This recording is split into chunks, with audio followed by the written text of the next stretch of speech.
What's going on, fellas? I've got a 2006 Ford Mustang, and I'm going to use this car to go over with you the different fuses and relays for the operation of the cooling fan here. So everything involved is going to be in this fuse box, and I'll go ahead and point out to you the two fuses and the two relays. The relays are here. So that's your high speed and that's your low speed relay. And those are controlled by the computer as to when they come on. There are two fuses. The main one for the fan is going to be this one. That's a 40 amp J-case fuse.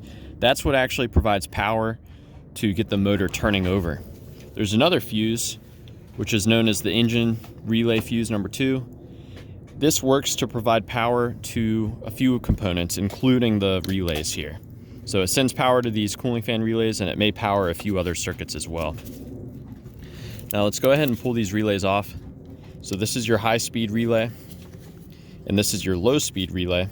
And I will mention a troubleshooting step would be to swap in a different relay. So for example, your horn relay would be a good troubleshooter. If your horn works, you know that relay works, so it'd be a good thing to throw in there. Now I'll point out to you, we've got some color coding I've put there on the pins, so I'll describe to you what those are. So all of these red pins receive battery voltage from the fuses. So the pin on the upper left, there and there, those both receive power from this fuse. The power from the upper right, here and here, both of those receive power from this 15 amp fuse. Now when the computer desires the fan to be on, if it wants the fan to be on at a low speed, it will do that by sending a ground to this pin right here.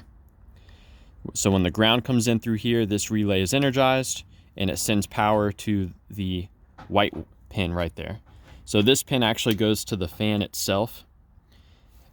And for the low speed, which is this pin right here, that goes to a light green yellow wire.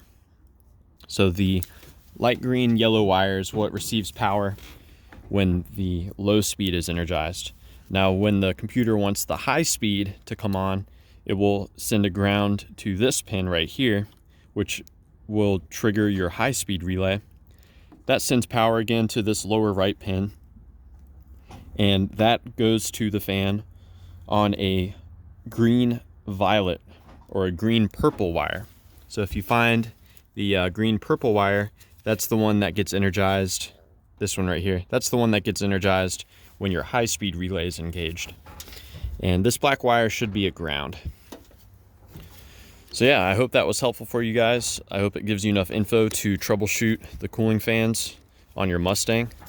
Please be sure to let me know if you have any other questions, or more importantly, if you've got any advice about troubleshooting the cooling fan. Thanks for watching.